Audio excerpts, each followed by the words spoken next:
Hello. Hello, glad to see you answered this time. Yeah, I'm here. Sorry. It's all right, it's all right. Well, great to be speaking to you. Incidentally, just not that long ago, I interviewed Claudia Helmke Miller, who said she has recently been listening to a lot of your work. So, synchronistically speaking, it's appropriate that I have you on the the show now.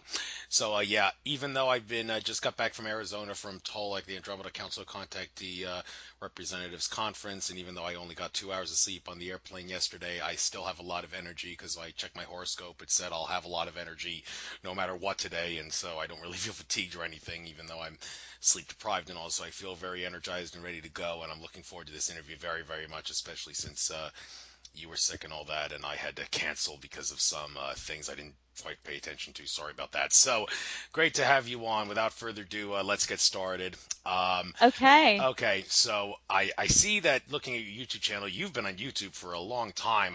I went to the videos thing and did the sort by thing by most popular because I thought maybe the most popular videos were the ones worth talking about the most, but I see that the most popular ones are the oldest ones that are 9 years old. You've been on YouTube for a while, so I think maybe it would be better throughout the course of this interview for me to keep your YouTube channel videos up and look at the more recent videos and scan over them, and whichever ones have interesting and worthwhile topics that are worth discussing in the present day at the present moment, and also for what could be in the future. That's probably the way we'll do it. But first, I want, for those that haven't heard about you, well, this is on your YouTube channel. Excuse me, your website, magentapixie.com. You do have about Magenta Pixie and also the Nine. So I mean, I want to try to keep this my show as educational as and informative as possible. Although I do often give my guests a chance to give their life stories at the beginning. But when I ask them to do that, I do ask, please try to do it from the standpoint of a primary source to keep it educational and explain the things that you experienced that educated you and taught you, okay, this is the stuff I need to tell the world. So why don't you tell your life story from a primary source standpoint, and then after you give a nice, decent, abridged but decent version of all the stuff you have on your website here, please give us a nice abridged but yet detailed description of the entities known as the nine white-winged beings who you keep in contact with. So you got the floor on this. Okay.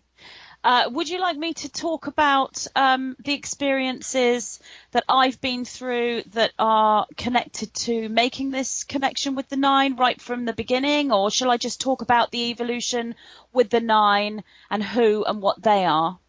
I guess both. Okay. All right. Well, I've talked about that before, so I'll be brief because obviously I don't want to go over old ground that other people can go and access elsewhere. But each time I tell this story, something different comes out anyway. So I guess starting off very, very young, I was about 4 or 5. My father was an actor and opera singer, but he was also doing hypnotherapy. He'd started off learning by doing stage hypnotist stuff with the cast of the company that he was with before he went into hypnotherapy, and he was sort of practicing on me, I think. I was about 4 or 5, and I do remember him taking me into hypnosis at a very young age, and he was hypnotizing me to well, I remember being in a bubble. I remember this was my first sort of spiritual experience, and I guess I was 3 or 4. I may even have been younger. But he hypnotized me, and my memory is that I was in a bubble above my body, and I was actually inside like an orb looking down at my body sitting on the ground. So I was very, very young, and that was kind of the first experience. Around about 5, I remember I had headaches a lot and earaches as a child. My dad would come into my room, and he would take my headaches away. He had this silver ring, and he would say, my ring is magic. If you touch it, it will get very hot. And I would touch it, and the ring would burn my hand, and I would drop it. And then he would put the ring to my head and say, the warmth of the ring will take your headache away. And it worked. So the reason why I'm getting to this is to say that the nine tell me that all star seeds have been trained for the job that they're doing since birth.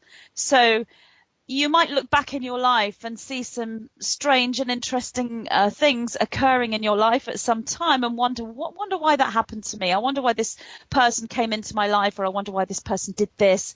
And of course, all these experiences, all these events are part of your sort of training.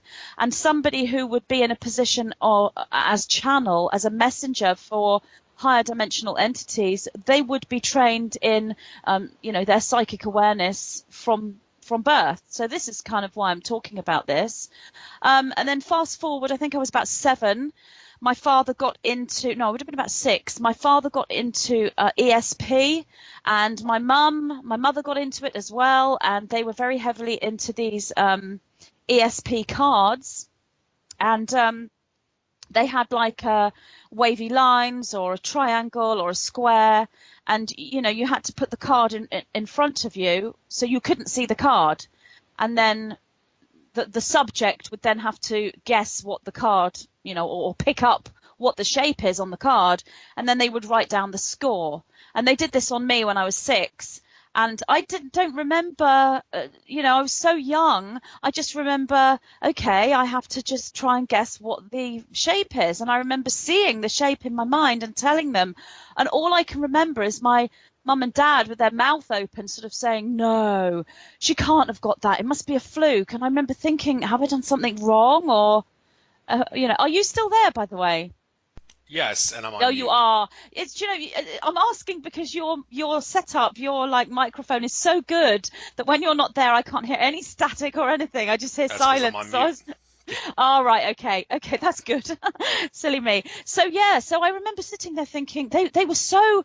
My parents were so sort of shocked and dumbfounded and kept checking the score and saying, no, this can't be right. And I remember thinking, being a bit afraid, have I done something wrong? Because they weren't talking to me, they were talking to each other. Eventually, obviously, as I got older, we talked about this, and apparently my scores were consistently high when I was a child. So that was around up to about 6. My parents split up after that, and so I didn't have that same close interaction. So I was getting constant magical stuff going on with my father. In fact, my entire relationship with him was working in that way, in that realm, because he was busy. He was an opera singer and an actor and off on tour and on stage, and he didn't have a lot of time to spend with his children. And when he did have time and I wanted his attention, it would be about this sort of work that we did. And so I would want to please him, so I would make sure that I was picking things up and doing what he wanted me to do. So the training started when I was very young. When I was 7, I remember I had this vision of me being someone else. I'd never heard of reincarnation at the age of 7, but I knew that I was somebody else and I'd been in another body, and that I could do things in that particular lifetime. I was able to be telekinetic. I could move things with my mind. I remembered moving things. I remember being very frustrated with this reality, that it just I couldn't do the things that I used to be able to do. And I knew that that life was teeming with, the universe was teeming with life. I knew that there was life on other planets. I had no doubt about it. And, whenever it would come up when I was young and people would say, oh, do you believe in aliens or extraterrestrials? I would be so baffled why other people wouldn't believe, because to me, I just knew, very, very young. Again, this is something the majority, if not all, starseeds will have felt the same way when they were children. They just know. It's something, you come in with this particular genetic marker, if you like, that's online. So you don't forget. You aren't able to necessarily translate what that means, but you don't forget these things. You don't forget these knowings. So these were the strange occurrences as the child. I would sit at the bottom of the garden and I would sense entities and energies, and I perceived those energies as being fairies, because that's how I would have interpreted them at such a young age. All little girls are interested in fairies, but I would actually sit at the bottom of the garden and beg them to talk to me.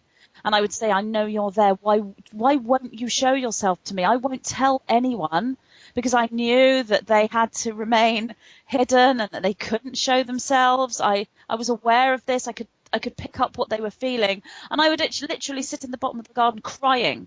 I was a very strange child from my mother's perspective. When my father was kind of out of the picture and she was with someone else who was much more mainstream, she saw me as a very strange child. I mean, you've got the 7-year-old sitting at the bottom of the garden crying for no apparent reason, and I wouldn't tell her why I was crying. But it was very difficult for me in that respect as a child, because I expected to be able to have what I'd had before in these other lifetimes, and I knew that this world was different, and sometimes I just didn't like it. I didn't like this reality, and I found it very difficult to ground myself. I found it very difficult to come into the body. I lived in my imagination. I told myself stories all the time. I read books, Enid Blyton books, all the time. So that was me as a child. I was just not on this planet. But I sort of came down to earth a little bit more around 9, when I joined a local drama group, and that's where I found kindred spirits. I knew at the age of about 7 or 8 that I had to find a group of people. There's this whole bunch of people that are like me, and I'm supposed to find them and connect with them. The 9 have since told me that there's a certain again, this genetic marker, this code, that all starseeds will be aware of the Great Gathering. They will be aware of the networking, but it's supposed to come online around a certain time. If it comes online a bit too early, or if you're born with it, it can be very, very difficult for you, because it's not the time yet to go into that Great Gathering. And with me, I had that knowing from around the age of 8, 7 or 8, and it wasn't time. It wasn't time for the Great Gathering, so I was heartbroken, really, looking for these people.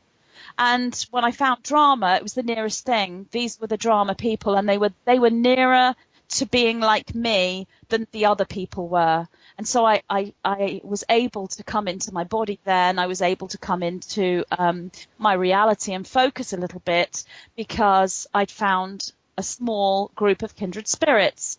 Around the age of 11, my father was continually taking me into hypnosis, but when I was younger, it was more like he was sort of testing out his skills on me, kind of. But by the time I was 11, he had become a hypnotherapist and had been working with clients. By this time, he wasn't doing the stage hypnotist stuff anymore, and I couldn't swim, so he took me into hypnosis to plant a suggestion that I would be able to learn to swim. And while I was in hypnosis, something happened to me, and this is pretty common nowadays with like teachings like Dolores Cannon and everything. But back then, my father, in all the research he'd done and with all the clients he'd never seen it.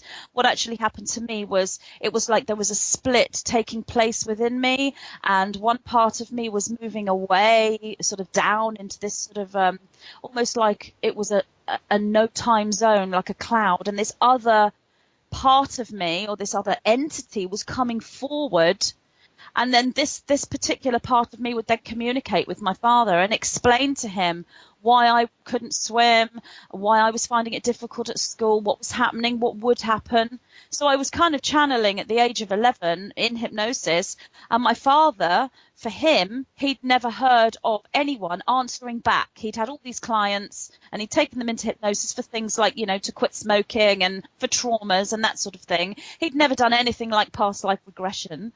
So there was no talking back. I know that happens. That's a form of hypnosis that we're well aware of now, but back then he didn't know of this. And this was the very first time that I was aware that there was another entity within me, or that could come into me, or that was around me. My father told me what was happening was, it's your subconscious mind. When you're in hypnosis, your subconscious mind has come to the fore. Which is what normally happens when you are either in deep trance, deep hypnosis, or asleep. But to me, it was an entity. It wasn't an entity to my father, because he was looking at this in a psychological, scientific analysis. But to me, it was an entity, and I was only 11, so I called this entity Subby. And I loved him. It was a male entity. So he would come through and talk. So that went on for a while.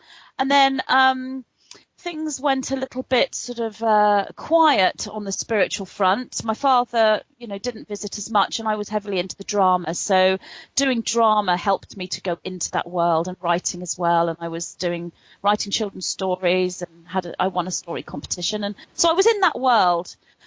And so fast forward really to the end of my marriage, I would have been probably just before I was 30. I would have been in my late 20s. I was with my husband, and our communication, it wasn't good from my perspective at that time. And the reason why it wasn't is because when I spoke to him, I would see these wavy lines like metal rods. They would shoot out of my head and they would go above his head and off somewhere else. And they wouldn't go into his head. And when I was speaking to my father, when I would go and talk to him, the metal rods went directly into my father's head. And then I would see them coming out of his head going into mine. So this was my interpretation of energetic frequency that we would interpret as communication. But I made the big mistake of saying to my husband, I can see these silver lines and they're shooting out of my head and they're not going into your head. Why aren't they going into your head? So this kind of stuff really kind of ended our marriage. My poor ex-husband, bless him, he was such a sweet man, but I was just having all this stuff happening. And so that was the next sort of stage of awakening for me. There were entities in the house.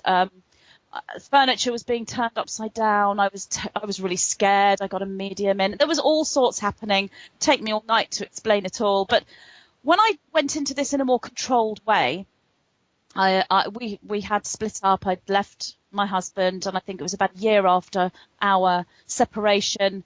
All these things intensified when I moved out of the relationship, but they weren't pleasant. I had a lot of dark experiences. I was in shadow realms. I was seeing very dark entities, one entity telling me he's the devil. I actually felt I was being sucked into this hell dimension by monsters. I mean, I had all sorts going on. And I could sense what other people were thinking, but I didn't want to. I was trying to push it all away, and I was fearful. So obviously I was opening up to darker realities. I got involved with a group of people that were heavy drug takers. I didn't take the same things. I didn't take what they were taking. But what I would do is I had this friend who was he was really well known in the sort of drug scene at that time. I don't know if you want to go ahead and, publish this or not. It's not something I normally talk about.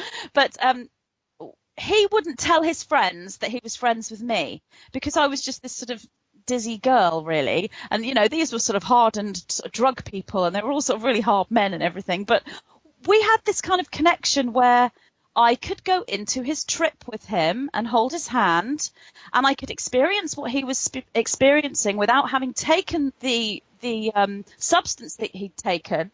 And I could see what he was seeing. And what I would do was I would take sort of half of it. Sometimes I'd take 20% or 50% if he was really bad. And it got to the stage where he would do it again. He kept taking the stuff, and I kept saying, don't take it. It's giving you really bad experiences and it's harming you. But he would say, yeah, I won't take it anymore. And then he did. And then he would call for me. Someone would come and find me. I'd be in the area somewhere in a pub or whatever, and someone would say, this person needs you, and I'd rush to his house and I'd sit with him and I'd go into the trip and I'd take. So no one taught me this. I didn't know how to do this, but I knew how to take energy from him or change his energy. I knew how to see what he was seeing. The reason why I'm explaining this is it's such a huge training ground. So you asked the question, sort of tell me your story. It's such a huge training ground that you go through that starts from birth. Every starseed will have been trained from birth repeatedly over and over again. And you don't know it's happening at the time. And it can be so confusing. And yet when you look back, you think, my goodness me, my entire life has led up to what I'm doing now. So that was another big, big training. And then things were quite dark. And then I remember getting to the point where I just couldn't take any more. I was taken to my absolute limit of all this psychic stuff. And obviously I was sharing bad trips with people who were taking substances. So that wasn't really good for me, even though on the other hand, I was being very quickly and intensively trained. But I didn't know that. And I remember sitting outside the pub that you call a bar in America, on the curb with my feet in the road. and I just was staring at the pavement. It was late at night, no cars came down there. It was a very quiet little village that I lived in at the time. And little did I know, my brother had just performed his set. He was with a band, a lead singer. Didn't realise he was performing that night. And somebody saw me and went in and said, "Your sister is sat in the road looking at the pavement, and she looks terrible," or whatever it is he said. Next thing, my brother came and sat with me. Well, my brother's 4 years younger than me. We'd argued through our entire childhood, and I never, ever opened up to him about my experiences. I wasn't interested in what he was doing. Yes, we shared a little bit of a connection when my father took us into a hypnosis together, but that was about it. I had never really discussed anything with him, and he said, "What's wrong?" And I said, "Oh, you wouldn't understand." And he said, "Try me." So I said, okay, and I told him I can sense what people are thinking in the room. I can feel everybody's feelings, and this is happening and that's happening, and there's monsters and blah, blah, blah. And he said to me,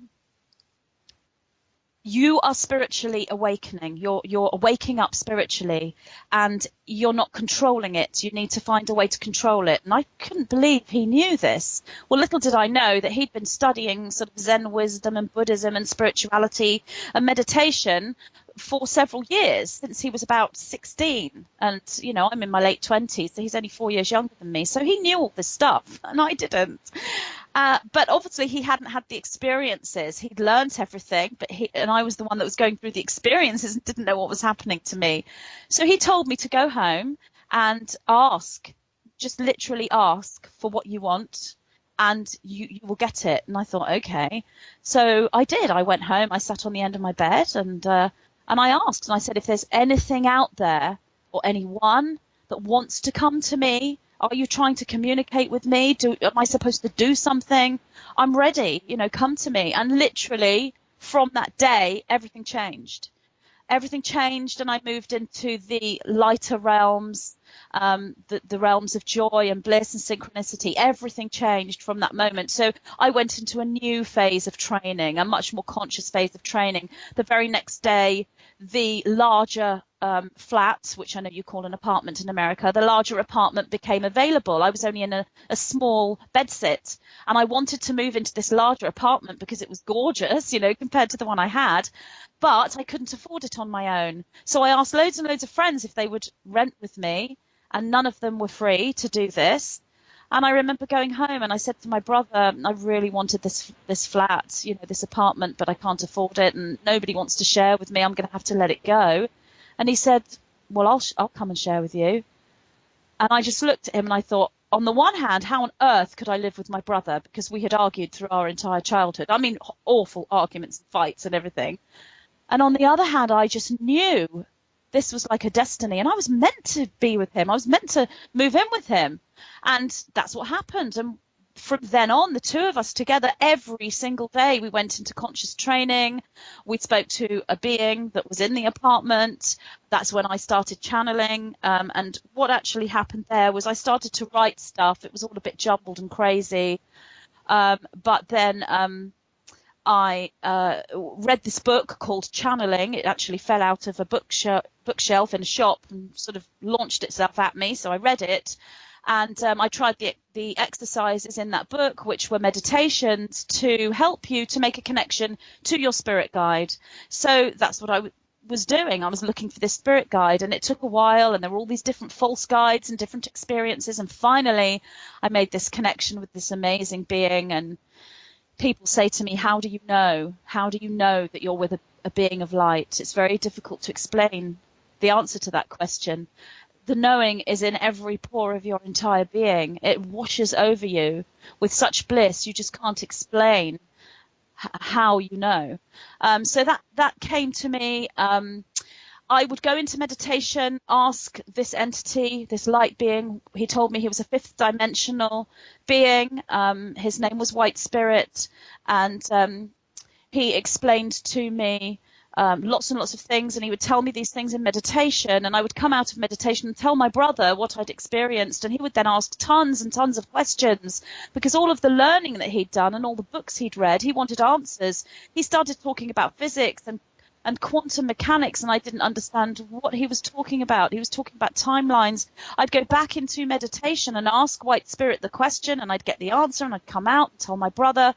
And one day my brother asked me a really, really complicated question about, timelines and quantum mechanics. And I'm trying to remember what he's asking me. And I'm thinking, I'm not even going to remember this question. It's so complicated. And then all of a sudden, it was like there was this click, this switch in my mind. And it was almost like my reality just flipped. And there was White Spirit. And I was awake with my eyes open. I wasn't in meditation. And I remember saying to my brother, he's here. White Spirit's here. I can see him. I can feel him. And that's when everything opened. The chakras. I could feel my chakras. I didn't even know what chakras were when this was happening. I just knew that there were these energy centers in my body that I could feel, and they opened up. I could see him in the psychic space. He wasn't in the apartment as a manifested being, but the sight, the inner sight and the outer reality is superimposed as one. I now know what's happened, and that the subconscious mind and the conscious mind, those two aspects, right brain hemisphere, left brain hemisphere, they work together simultaneously instead of alternately. So when you go to sleep, you've got your subconscious mind at the fore and your conscious mind at the back, and when you're awake, the conscious mind is at the fore and the subconscious mind's at the back. When you channel or when you experience other realities superimposed onto this reality, the brain, these hemispheres are working together. And the 9 call this the beyond the theta brainwave state. I know other channels have mentioned this as alpha waves. The 9 say beyond the theta because what's happening to me, it isn't categorized in any measurable sense, or what happens to other starseeds that go through these experiences. The brain waves are not fully understood, so the 9 are saying that beyond the theta is the best way to explain what's happened to your brain waves. So that's when I started to speak to White Spirit with my eyes open, and I didn't have to go into meditation to talk to him anymore. And he kind of answered all our questions, and some of the questions he didn't know the answer to, so he would, hold on, I'll find out the answer, and he'd disappear, and he'd go up this ladder into this other part of this other dimension where I couldn't see him, and then he'd come back down and tell me the answer, and I'd say, where did you go? And he would explain that he's got guides, and he would talk about dimensional layers and all this stuff. And, fast forward quite a while, and I don't actually remember when it was the 9. I think it was after the millennium, so I think it was around 2001, when I was speaking to a friend of mine who was a very spiritually aware guy, and he had also taken me through yet another level of training, which is just too intense to go into. But he said to me, can you please ask your guides this question? So I said, what do you mean guides? I've only got one guide. And he said, oh no, they're always a collective. I said, are they? He said, yes, and you need to know that. And within days of realizing that they are always a collective, I was told that White Spirit would be leaving and another guide would be stepping in. I was very upset about this, but then I was also told that White Spirit wasn't leaving. White Spirit was upgrading, and it was the next dimensional level that I would be communicating with. And all this was another change in my own expansion and in my own brain waves and chemicals and chakras and all that. So nothing was really stopping and changing. And that's a big one to understand, because we translate everything into a linear sense, and we can get quite upset and frightened about things that happen, like the whole 2012 end of the world thing. People translate the energies correctly. Yes, it was the end of one phase and the beginning of another, and this is a continuous pattern that occurs in an ascension process, but we translate it as the end of and the beginning of, and it isn't. It's just a series of changes and upgrades occurring within our entire makeup. So that's what happened to me, and so that was an experience that occurred over a few days, a short period of time. I would shut myself away. I wouldn't go out anywhere. I wouldn't see anyone while I was going through this intense internal process. I had children, so I had to sort of get on and look after them and still be going through this process at the same time. And it's challenging and beautiful and difficult all at the same time. And then I was with this entity that looked like an angel with white wings and a long white robe. Sometimes the face would look like a bird's face, a white bird with a sort of a very strange looking bird. I've never seen a bird like that, actually, with a sort of funny beak. But anyway, and then sometimes there would, the entity would be male with long hair, or a female. That was much less likely. It was nearly always male, unless there was real need for me to connect with the female form, and then I would have this divine feminine entity with me. And sometimes he would be just like a guy with jeans and a t-shirt on. And that was when he was teaching me that he was equal to me. He wasn't a master. So when I saw this being as an angel, I would be in sort of awe and think, it can't be an angel. I can't be communicating with an angel. And I would want to get on my knees and just worship this being and what are you doing here talking to me? And that's when he would be a guy in a white t-shirt and blue jeans. And he'd say, get off your knees. Don't worship me. Let's have a chat. That kind of thing. And then very soon afterwards, they morphed. The entity morphed into 9. Into several, actually. It was lots. And I couldn't see all of them, but I counted. And the ones I could see were 9. They were much more obvious to me that there were 9. But I realized after a while of working with them that this is a collective of many. And it's really a geometric mathematical formula presented in a form that I could understand. If White Spirit as a human form had morphed into a geometric structure with lights coming out of him, it would have been too much for me. I wouldn't have been able to accept that. And the 9 didn't want me to go too far forward. Everything was done in stages. This is the ascension process. This is how it happens. Your training occurs in stages. And so when I was then with the 9, only when I asked the question, so you've morphed from this stage to this stage and this stage, is there another stage? I mean, am I now seeing your true form? They would say, no, we can't show you our true form, but we can show you the nearest thing to it. And do you want to see it? This is how the communication would go. So I would say yes. And then they would show me that they are, visually, they are light. If we were to perceive them in sound, because all our senses are just translators for the same energy, the same frequency, we would hear them as a symphony or a tone or a sound, a vibration. There are certain colors and lights that we can't see in our spectrum physically that I can see in the inner realm that they are, and the sound of them as well. So they're light and sound, their frequency. So they would explain all this to me and I would see what they were. I've always been more comfortable working with the 9 as the 9 beings.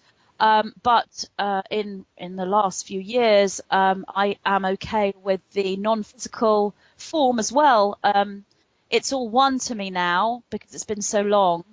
But anyone who's newly channeling, I would advise them to go with whatever's coming to them. There are some individuals that are ready to go straight to the formless because all new starseeds that are being born are sort of have the capabilities for a faster tracking into this, a faster advancement and expansion than we do. So everything we do, we pave the way for the next generation.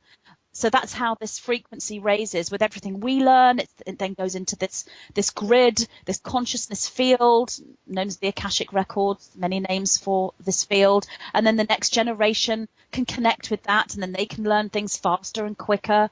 So that was my process. And who the 9 are, which is the second part of your question. Excuse my dog, he's barking. I don't know if you can hear him. He does tend to do this when I'm in the middle of an interview. Who they are is, well, they're me. They are my subconscious mind, but it's really more appropriate to say superconscious mind, because it's more than the subconscious. It's more than psychology. They're the DNA. They are the presentation of my DNA, or the DNA, which is one field that we all share. Another way of explaining them would be to say they're me in the future, many, many light years in the future. They are what I will and what we all will evolve to. That doesn't mean the 9 is what we are evolving to, 9 white-winged beings. It means the frequency that they are, and the collective intelligence and love frequency that they are is our evolution. So it's a future self. It's also a higher self if you look at the sense of no longer being in a physical body, leaving the physical body and being a non-physical entity. Then that's also part of the evolution into what they are. They're extraterrestrials. They're from another planetary system. They are in a large light ship. They are a captain and a crew of a ship. Another way of explaining them. There are many, many ways to explain who and what they are. You talk about the sort of extraterrestrial side of them, and again, that is interpreted in a very literal and linear sense. And so people think, it is a big sort of metal spaceship, and they're sort of beings with, that look like typical ETs that you might see in a film or something. And that's not what they are. They are, well, they're plasma beings, but I don't really know that much about what that means. And that's one of my most newest teachings, is the whole plasma thing that they've been talking to me about. So, I've probably rambled on for ages, but that's my story. Well, I'm glad you went into it, because a few things worthwhile there to set the stage for this. And like you said, there are some things you just probably discussed that you had never discussed before. Those things just tend to pop up. And a couple of things about the 9 that I'd like to address, just to avoid confusion. A couple of things. The Ancient Alien series on the History Channel did a episode referring to the 9. But they speculated entirely on what that was, and they were just talking about how through ancient cultures throughout antiquity up to the present day, cultures have referred to beings known as the 9, and I'm wondering, well, could this be basically the same as your 9, but the difference is that the episode is hinting at the fact that, well, you said the 9 are a future version of you. Everybody has their own version of the 9, and could it be that the ancient cultures of the past were alluding to this, and that's what the show is speculating about? And before I give you the chance to elaborate on that, one more thing I want to point out. The Book of Man series, I interviewed Brian O., the guy who made that landmark E.T. series dealing with E.T. Contact with Humanity, which is on Vimeo and not on YouTube. And he talked about beings known as the 9, but he sort of presented them in what seemed like a malevolent light, like they didn't have good intentions. And one of the controversial things that he said in that documentary was that Alexander the Great, one thing he was trying to do was put a stop to the agenda of the 9. And I addressed that with him, and I said, well, I don't know. I mean, people like David Icke have said that Alexander the Great was basically the Illuminati's ultimate frontman from antiquity. He was trying to further the empire of the Illuminati from ancient Greece eastward to India. And, he stopped going further than India because they had a close encounter that freaked out all of his men, and they said, we don't want to go any further. So, but the thing is, he was suggesting that Alexander the Great had a good agenda to put a stop to the evil 9's malevolent agenda, while that flies in the face kind of what David Icke said, that Alexander the Great was an Illuminati minion who had evil intentions and was trying to further an empire. But David Icke, to my knowledge, didn't say anything about entities known as the 9. So this idea that maybe everybody has their own version of the 9, and the History Channel episode was sort of hinting at that when they speculated about it, and this whole controversy about what was the 9 that Alexander the Great was or was not against or pro or whatever. Any comments on these things, Magenta? Yeah, wow, what fantastic questions and what fantastic information, which I know nothing about. I'd love to see that episode of Ancient Aliens. We are really behind over here in England, so we don't get the episodes at the same time that you do. And you are spot on when you say everyone has their own version of the 9. That's exactly how it is. So I will tell you what the 9 have told me about this. So on the Ancient Aliens, you're saying they were talking about the 9. And what my 9 have told me is the reason why they presented as 9 was to jog my memory. It was a memory trigger. It's like, we're 9. What does 9 mean? They can't come in and say, right, this is what this means. They aren't going to interpret the metaphor, everything being metaphor, for me. They give me clues and will want to jog my memory, and there'll be information coming in. But ultimately, this is for me to activate certain filaments, DNA strands, to create this new crystalline template. And in order to do that, you can't be told everything. There won't be any activation if you're told everything. You have to realize it. And it's the moment when you go, that's what that means. Then there's an activation.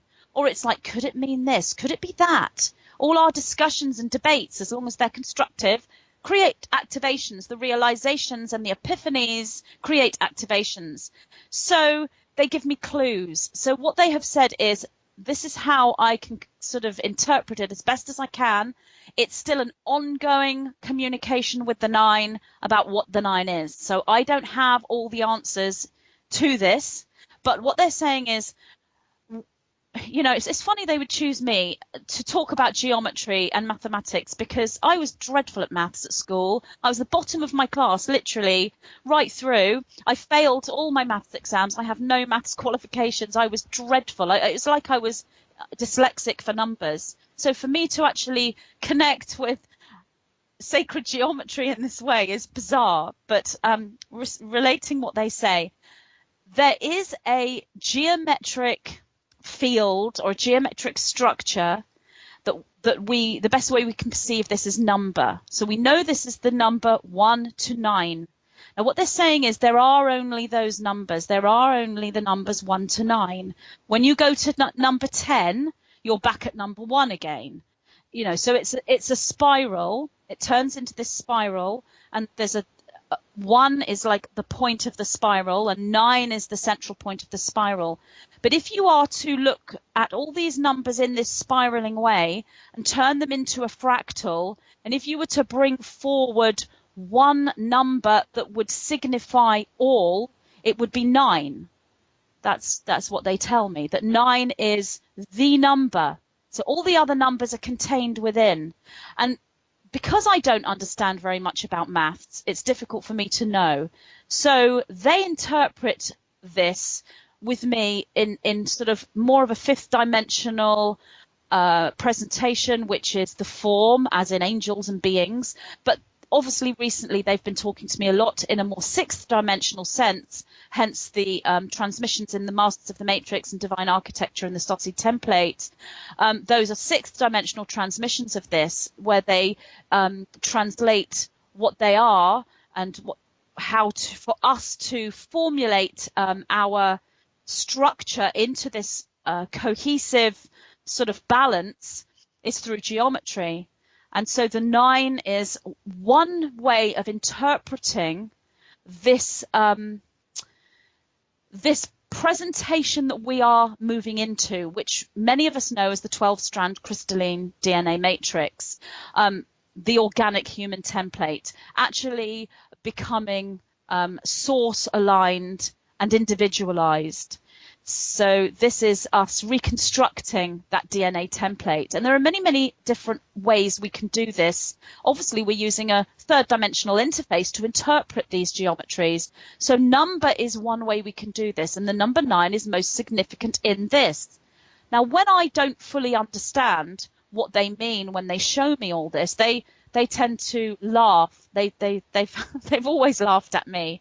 And I sit here and think, why are you guys laughing? The reason why they laugh is to show me it's yet again a jogging my memory. It's triggering me, because when they laugh, it means that the answer is so simple.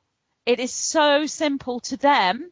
And I'm looking for some complicated way of deciphering what they're saying.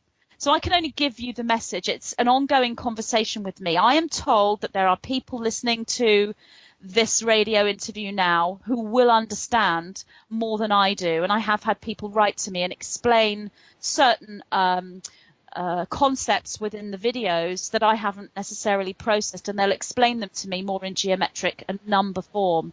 So the 9 is all. It is the number. It is the central point of the fractal that is 1 to 9, which are the geometric building blocks of everything, and they move around in all these different shapes. It becomes mathematical, and they say to me, you multiply, so 9 times 9. And if you go through these multiplications, you will end up with other sacred numbers and sacred geometric formations like 108, 144. So this is what you do when you move into the crystalline DNA template. You're moving into the 12 strand, but really you are going 12 times 12 into the 144. Because everything becomes quantum, you're then going into other timelines and other realities. So the 9 would be the presentation of the third dimensional interpretation of that geometry. But 9 times 9 is moving outwards into this quantum multiplication. That's the only way I can really explain it. And what they're talking about here is they're talking about quantum realities and timelines and that sort of thing. So the 9 are the manifestation of sacred geometry and of this crystalline structure that is the true essence of us.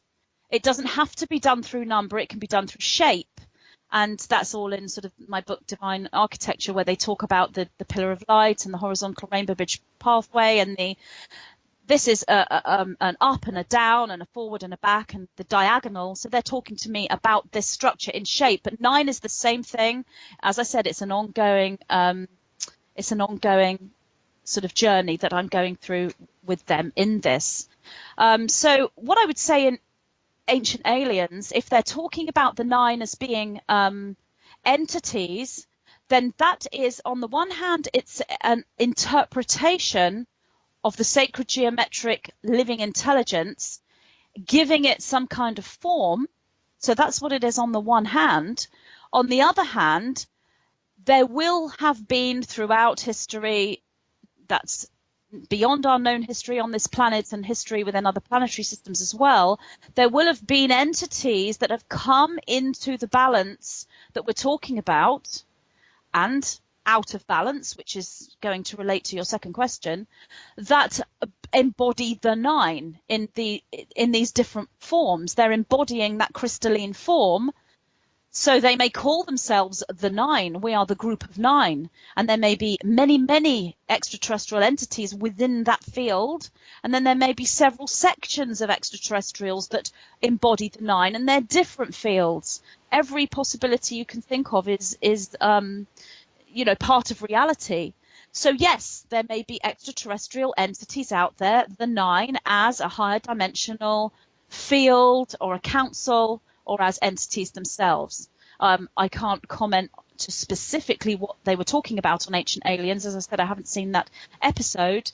But moving to your second question, and this is something the 9 told me quite early on. Now, when they showed me the 9, we've got this geometry going up one way into the light, and then you reverse the geometry and then go down into the dark. So there are malevolent dark 9s as well. It's true. So if we are looking at somebody saying, Alexander the Great was a benevolent person trying to fight against the infiltration of this dark 9, whether Alexander the Great was an Illuminati member or whether he was a good person is immaterial. Is there a darker, malevolent 9? Yes. And this is a really good question that you asked me, because this is something that is so misunderstood in the whole New Age, truther, UFO community. Everything seems to be translated in a linear sense. And yes, we have to do that. We'll go crazy if we don't translate everything into a linear sense. But I have people write to me and say, oh, you mentioned, let's say, for example, just this particular archangel. You mentioned this particular archangel in your latest video or whatever, or your book or whatever. And I'm sorry, but that archangel is really bad and horrible, and that archangel's ruined my life. So I'm going to send your book back, and I'm going to unsubscribe from you because you're working with the dark. And I'm thinking, well, it's the same with every entity. I've had someone say to me, why are you working with archangels? Archangels means archons. That person's right. Then someone else might say to me, archangels are beautiful, benevolent, wonderful beings that can heal us. That person's right. There is a negative and a positive frequency, and it's in all things, and it's expressed in all things. It's expressed in all the archangels and all the angels and the ascended masters. There is a reverse reflection in all things. We live in a reality of polarity and duality.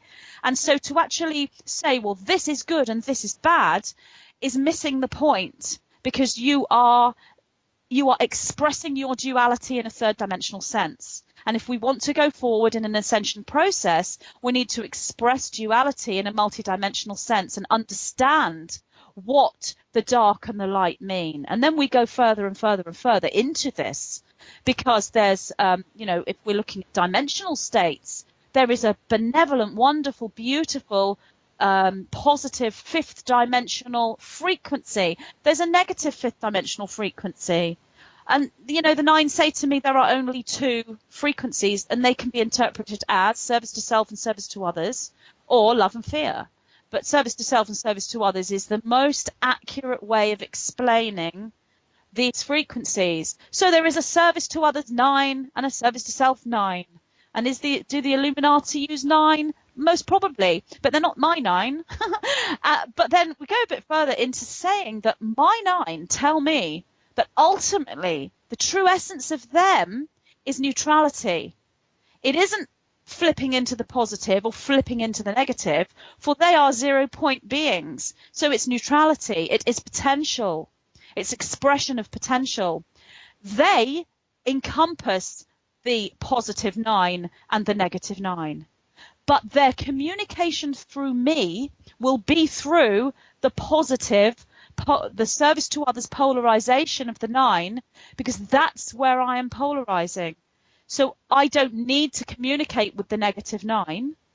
However, they teach me that that side of them isn't to be rejected, it's to be integrated. Because if you reject any negative frequency outside of you, you are rejecting the negative frequency inside of you, and you cannot individualize that way. It's really difficult to do, and there's no pressure on us. There's no date that we have to do this by. This is part of the ascension process. But we can categorize energies as this is good and this is bad, as long as we understand that there are different forms of bad. For example, there's negative light, there's positive light, there's negative darkness, there's positive darkness. So there is a mirror to all things, and we have to understand that if we're going to grow as a species from one dimensional state to another, we're going to be moving from a polarized state into less polarization, more and more towards positive frequency and negative frequency as being separate from one another, and into neutrality and 0-point energy, which is just the central point of the fractal, which is the 9. That's why the 9 and 9, because that's the 0 point. 9 and 0 are the same number, is what they're telling me. And I don't understand that.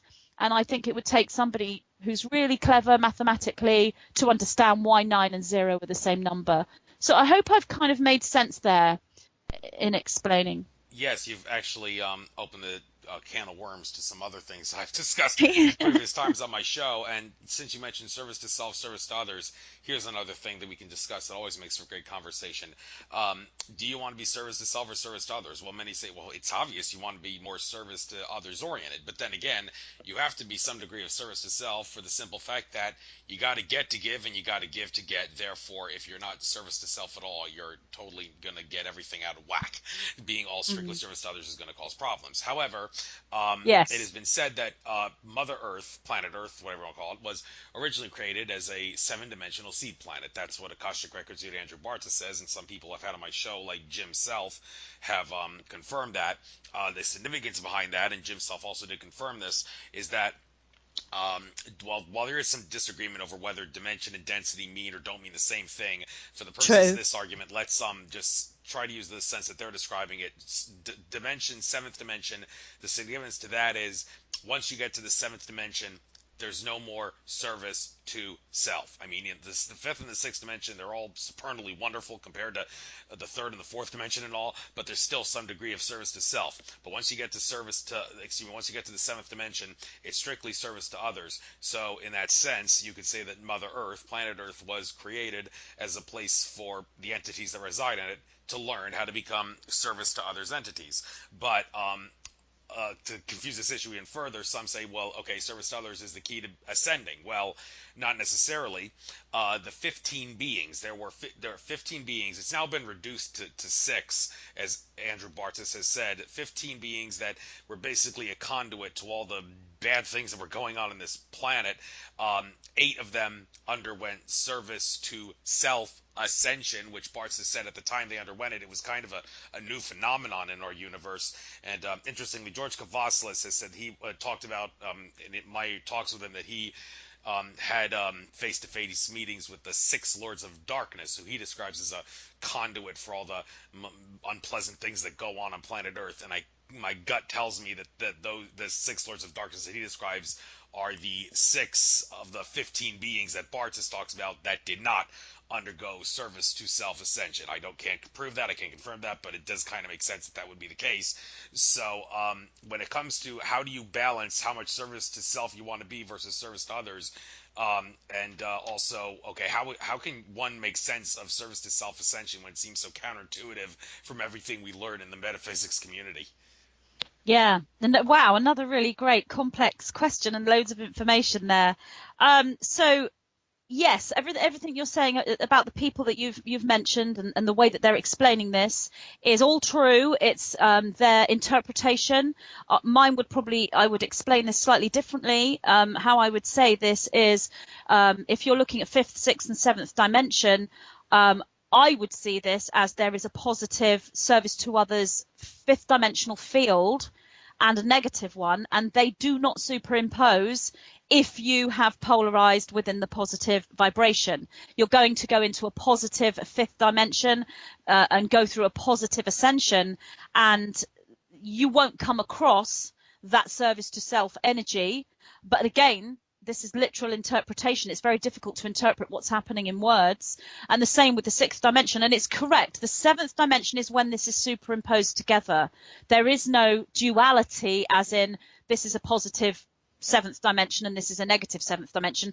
It becomes one. So every soul has to choose to polarize into a unified field. But the polarization within the fifth dimension and the sixth dimension, there's still duality there. Well, there's still polarization there, but the polarization is completely different.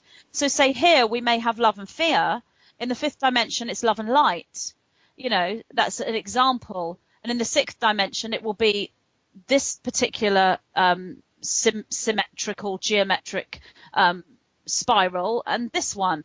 They become so alike that the polarization is simply a reflection of the other. So polarization becomes a reflection in the sixth dimension. It's so difficult, if not impossible, to actually pinpoint a service to self and service to others. However, it's still a polarization. Then in the seventh dimension, that's when unity is in its fullness. But unity begins in the fifth dimension as well. But it's the unified fifth dimension is the polarized positive. So the way to ascend into a positive polarization or a negative polarization or neutrality, however you interpret it, is to understand what they mean to you. And I think the way to do this is to listen to several people, not just one. Read as much as you can. Listen to as many people as you can. If you're resonating and thinking, you know, this makes sense to me, if you're not resonating, it doesn't mean that that person is saying something that isn't true. It just means that we're all interpreting these frequencies within our own model, and we're all making sense of this. And some of us have models that are easy to resonate with and are the same as other people's models. So the spiritual teachers who are kind of out there and people are listening to will be presenting models of reality that people can relate to, not because, oh yeah, that sounds like a good model. It's not like that. It's more like, that's exactly the same as my model that I already had.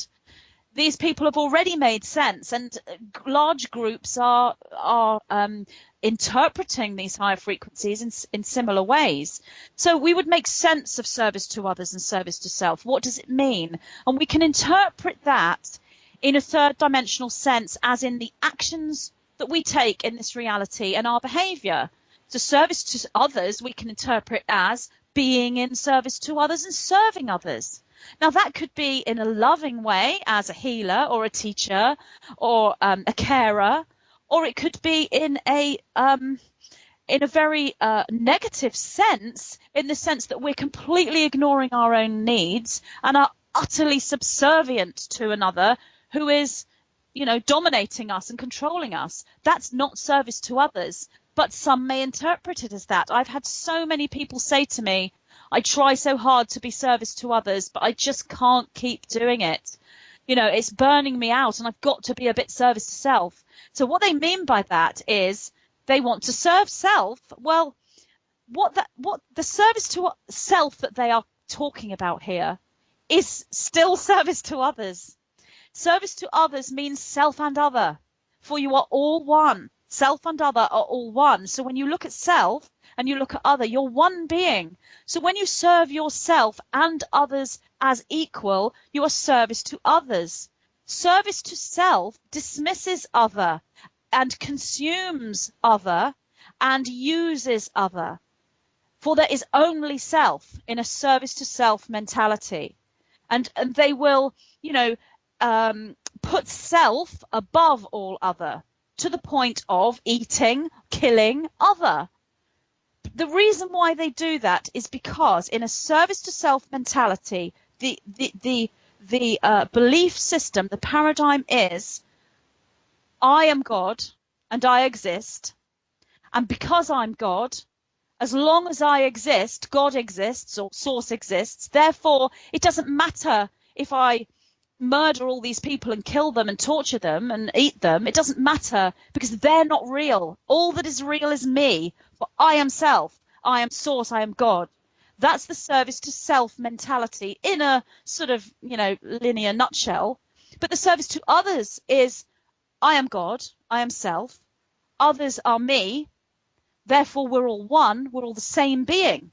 So if I harm another, I'm harming myself. It's a very similar energy, and what it is an opposing mirror. That's exactly what it is, and you can interpret that as light and dark or love and fear. It's an opposing energy. And I read something the other day. Somebody written an article saying how disgusting it is that some of these spiritual teachers are actually saying that we need service to self beings in order for us to grow, and that's utterly wrong. Well, the thing is, it is utterly wrong in the third dimension, and it is utterly wrong in the fourth dimension. But when we get to fifth, sixth, and seventh dimensional consciousness, it's not wrong. It's the truth. And this is the thing. We have a multidimensional perspective here, and each perspective, as you break it down, is different. So in the third dimension, we don't need to be taught by this Illuminati cabal who wants to control us all. We don't need to have secrets hidden from us. We don't need to be hoodwinked and lied to and all the other awful things that they've done. We don't want that. We absolutely don't want it. And together, the light workers will make a stand, and together they will do everything they can as a unified force. And, they really are coming together now to stop this, because it is not needed in this reality, and we don't want it, and we will not have it. And that kind of determination, that kind of fire, that kind of no more, I am sovereign and I will not put up with it. That is the third dimensional stance. We don't do it in battle mentality or in hatred. We do it in assertiveness. We do it as the warrior, the peaceful warrior. We will not accept this, sorry. You are crossing my boundaries. And we do this collectively in the third dimension and in the fourth dimension. But when we get into higher dimensional states, what we're actually looking at is this frequency. And in order to polarize within one particular energetic, so if we want to polarize within service to others, we've gone through a cycle of free will. And that, again, is a whole other question, because in some perspectives we don't have free will, but I'm looking at the perspective where we do have free will. In order to have free will as a species, as an entity, we need to have something to choose between. If everything is given to us and there's no choice, then we don't have free will, because we're just moving along a pathway that is already designed for us and we're making no choices. And that is what we're doing on another perspective. But looking at the perspective of free will, we need to choose between A and B. So A and B within the third dimension, as it is a dense, dualistic dimension, usually A and B is good and bad, or love and fear, or dark and light, or service to others and service to self. We need to have the polarity to make the choice. And we need to look at the polarity. So when we look in a mirror, in the third dimension and in the fourth, although it's not quite so dense, but in the third and fourth dimension, we look in a mirror and we see what we are not. The reflection, the service to self reflection, the Illuminati cabal reflection is, I am not this. That is not me. I am not this, and I do not want this. This makes you look at yourself fully, all the parts of yourself, and you refine the parts of yourself that are that, because each one of us have got these parts to us. So we're refining, we are not transcending, we are refining, and we are integrating all those parts of ourselves. So when we look in the mirror on a third and fourth dimensional level, we see, I am not this. That is what I see. That is the reflection. I'm service to others. That is service to self. I'm positive polarization. That's negative polarization. And I'm over here. And that's what we do in our third and fourth dimensional interpretations. But becoming multidimensional means embracing the other dimensional states as well. So when we move into the fifth and the sixth, and I mean the seventh is something that's very difficult to conceptualize, but certainly within the fifth and the sixth dimensions, we are taking on a different perspective.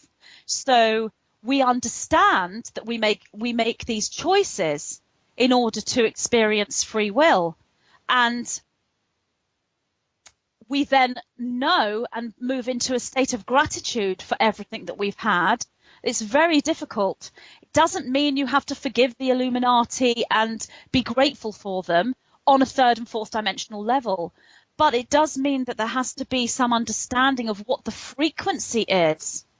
And if you actually turn it all around and look at the whole service to self structure on this planet, that is so complex and so multidimensional in itself that you cannot actually say that is all evil and that is all bad, because there are perspectives within that believe that they are right.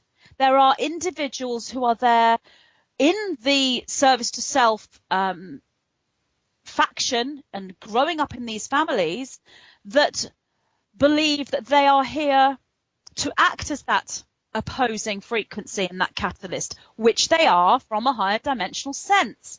But they can take that into the third dimension and become a bit distorted, or they may stay within balance. It's incredibly complex to look at all of these different parts of the service to others frequency that's manifested on this planet, and the service to self frequency that's manifested on this planet. Within the service to others frequency, there's a lot of imbalance as well. You have people who will say, I'm positively polarized, I'm service to others, and then they are really nasty to people and rude to them and all sorts, so we're all working out what these energies mean, and there is a negative ascension and there is a positive ascension, and the balanced individuals in both of those frequencies, in service to self and service to others, there's no judgment from the higher energies as to which polarization they choose. So there's it's almost like with the service to others frequency, we can see this as a spiral or a circle of energy of all these different flavors moving round and round and round in a spiral or a circle. And within the service to self structure, we could see this as a pyramidical structure with a faction on the bottom and then others at the top. And each one has a very, very different feeling. And there's many pyramids and many spirals. I guess that's the way to explain the two frequencies. Thank you very much. There's no question, though, that if you are of a service to others, behavior, it'll definitely come back to reward you. I myself found that out the last two times I've taken trips away from work. Spent a lot of time picking up litter when I was in Arizona and also in Bermuda for a week. And when I got back from work, I realized that a lot of things that I had to do that that I thought for a fact, oh my God, when I get back from work, I'm going to have a ton of work to do. But no, a lot of people actually were able to do a lot of work for me. So I'm thinking, okay, a little hint to self, make sure you pick up litter whenever you leave work and do a lot of other good things for people, and then you will be rewarded well when you get back to work. And well, that's not just at work, that's a lot of other things in everyday life. But it just goes to show you that being infinite consciousness does have its implications in regards to reaping what you sow. But I'd like to move on to some other things here. Well, just out of curiosity, of all the things for me to discuss on this show, but it just seems appropriate because of what's going on today. Are you by any chance in any way familiar with the Winston Trout situation? Sorry, could you repeat that? Are you familiar with the Winston Trout situation? No, I'm not at all. Oh, okay. Well, then I guess you're not the person to be talking about this. Well, for those that aren't aware, I bring this up because Winston Trout, either today's the day, either his goose is cooked or he will be free because he wasn't a lunatic after all when he said aliens told him he will be saved and won't go to jail. Now, Winston Trout, he's the ultimate sovereign citizen guru, many would assert, although it's been kind of controversial. I mean, a lot of people who try his sovereign citizen solutions in commerce methods have gone thrown in the slammer a few times. Now he can say what he wants about how my disclaim just so you know, I'm not responsible for anything that happens to you. All my work should be taken with a grain of salt. I mean, many would argue if his work is obviously getting people sent to jail, it's obviously in his best interest to continue what he's doing. On the other hand, a lot of people would assert that all the stuff that he argues can be proven as fact either through law or, if not law, through genuine, simple common sense. Now, he's recently had some issues regarding not paying income tax, and he allegedly, well, some people have asserted he flat out committed fraud. He didn't pay taxes using genuine dollars. U.S. dollars. He used like his own form of currency, as the theory goes. Some people refer to this as using promissory notes. And while some would assert that using a promissory note or a sovereign citizen's own form of currency to pay something is fraud, others would assert that since we all have the right to be sovereign citizens in our own right, we have the right to exchange in whatever form of currency we choose, and we have the right to use our own currency. So from that standpoint, Winston Trout did not commit fraud when he used his own currency, his own promissory notes to pay income tax. Now, he was supposed to be sentenced. He was found guilty on many, like a couple dozen charges, and was supposed to be sentenced in August, but for reasons that are not completely understood, and I couldn't really find anything about this on the internet, it was postponed till today. And for all I know, it could have all been settled right now. And but the thing about Winston, many people thought he was a lunatic, but maybe he's not a lunatic after all when he said that he's been in contact with ETs who told him he's not going to go to jail, he's being protected. His soul has some sort of like an asterisk shield on it of sorts that says you are protected. Yeah, as long as you keep doing good and don't screw up and do harm, you'll be fine. We'll protect you. But I don't know. It remains to be seen. I'm sure there'll be something on the net about it soon. But I mean, you keep in contact with ETs. If ETs tell you you're not going to go to jail if you do no harm, even if it looks like your goose is totally cooked like his does, I mean, is that something that you should take with a grain of salt? And of course, and one more thing, this whole thing about you whether or not you can use your own sovereign citizens can use their own form of currency as exchange. Well, yeah, maybe that would make sense from a standpoint of sovereign citizenship ideology, but I mean, look at it from a historical standpoint.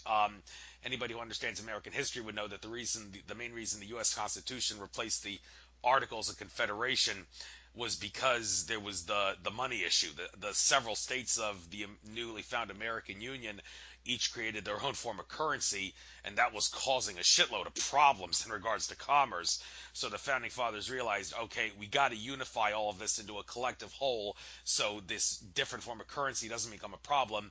Therefore, the Constitution was, well, first the Federalist Papers to explain this and everything else, and then the Constitution, which was based on the Federalist Papers, was created. Now, the Constitution is not a legal document. The Founding Fathers did not pass it with the consent of all the several states of the Union, but even so, even though its existence is an illusion, people still do take it as the law, and if you are going to take it as the law, then many are going to say, well, I don't care what you say about sovereign citizen rights. Winston Churchill, he committed fraud, because from a standpoint of how things work, there's no way that he did not commit fraud. It's a controversial issue, and since you haven't heard much about it, I really don't know if you're wanting to be discussing about this, but I know a lot of people may have this on their minds because, well, today's basically the day. I don't know if it's going to be postponed again, but if someone tells you aliens say you're not going to go to jail if you don't do harm, I mean, is it worth listening to, or should you be taken as a lunatic? Yeah, great question. You lost me a little bit as I'm not really familiar on the legalities and history of American, law. But speaking generally, what's actually happening is right now, the awakening is so profound, and individuals are becoming sovereign, and on the journey to become sovereign, they are finding out who they are and what they stand for. There's a great many indigo individuals now that have incarnated and have reached adulthood. So this is the indigo revolution. And you've got these beings, these humans that will not be controlled and that will express their truth above anything else. So when it comes to legalities and law, there may be several different interpretations going on. Some individuals may think, well, we must follow the law and play the game until we're sort of liberated and free as a society, as a country, as a planet. Others may think, well, I'm not going to follow this law because it isn't morally right. I'm going to follow my moral alignment inside. And the indigos will stand for what they feel within. So we've got a lot of individuals as examples in all areas of life that are teaching us to reevaluate who we are.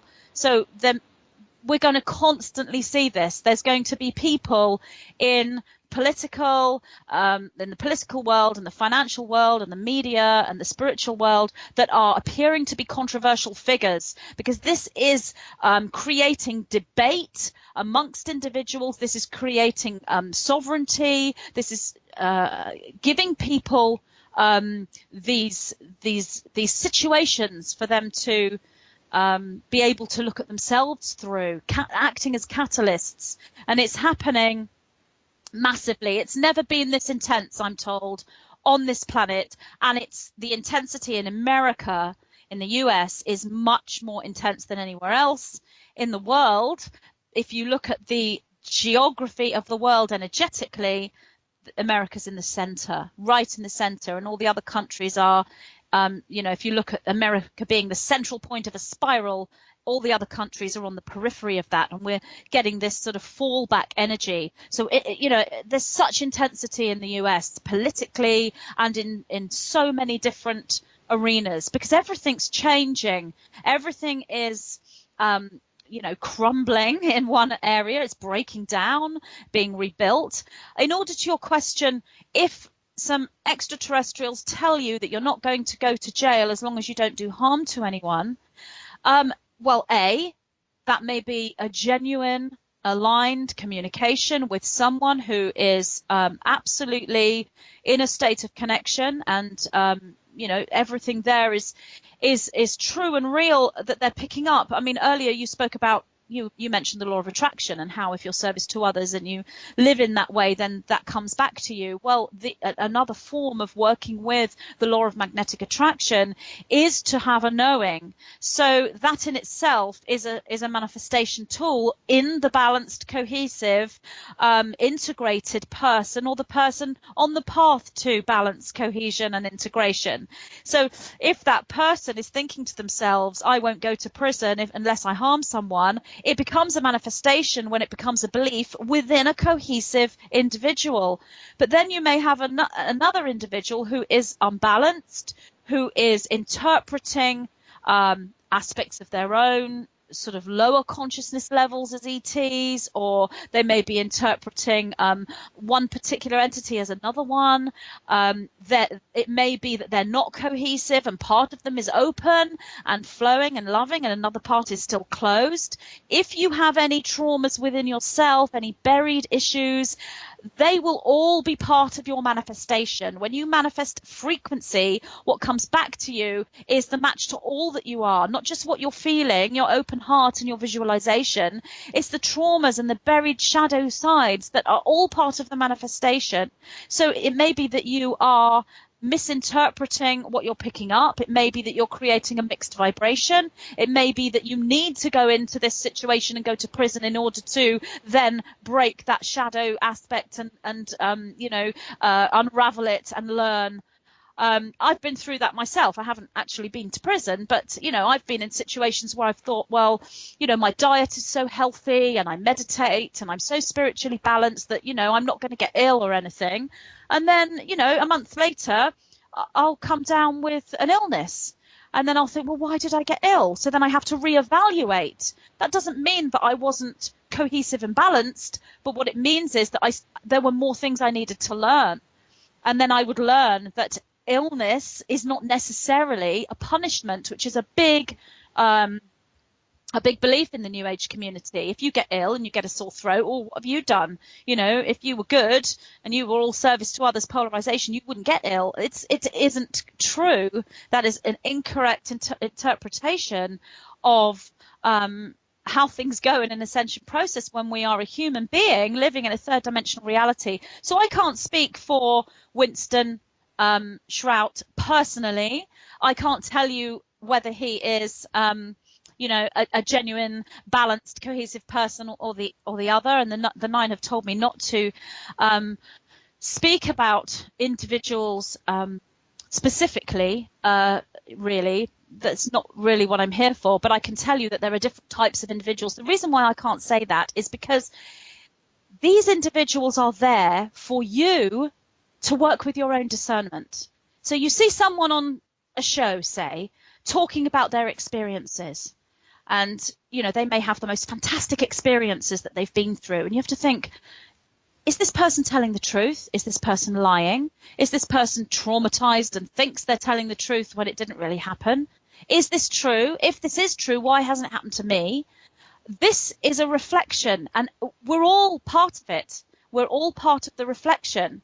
There are people who write to me and say to me that they think I'm an Illuminati paid agent, but they're not bad people. The person who's saying to me, Magenta, you're an Illuminati agent, you're paid to do this and spread all these lies, let's say, that person's not evil. That person isn't the enemy.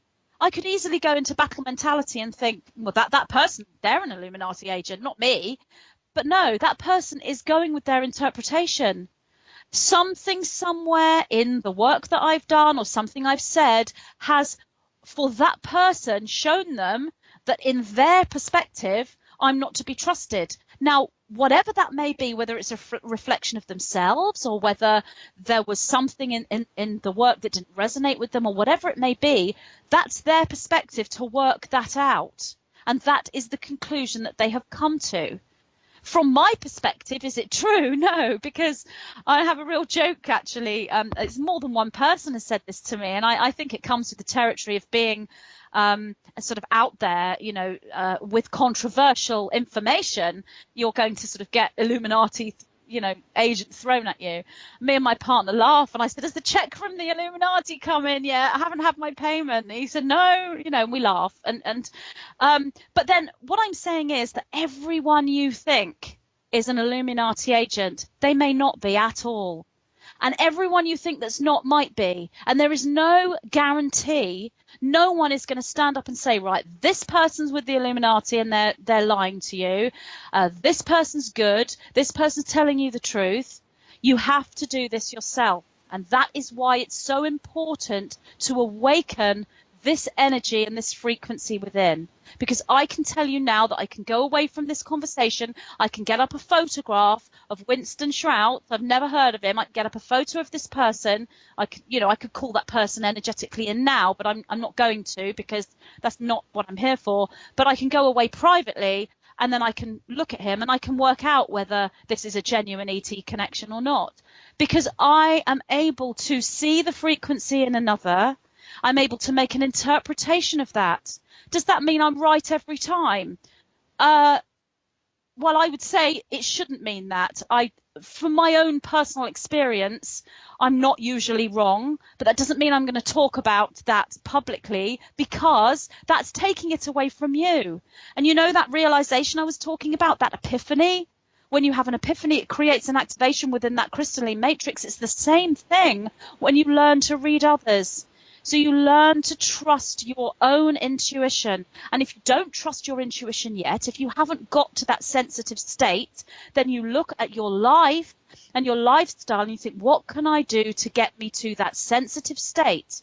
And it means working on anything dense that's holding you to the third dimension. And that may be diet, it may be your lifestyle, it may be your job, it may be your communications with your family, it may be traumas you haven't dealt with, it may be a television program you watched last night, it may be a dream that you had, it could be anything. So you are constantly refining and integrating and moving into a state where you're able to flow energy, raise the heart, become empathic, tune into other energetics, and make decisions and opinions.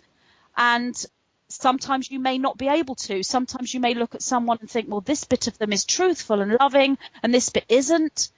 And that's what these individuals are there for. They're there as catalysts to our own empathy.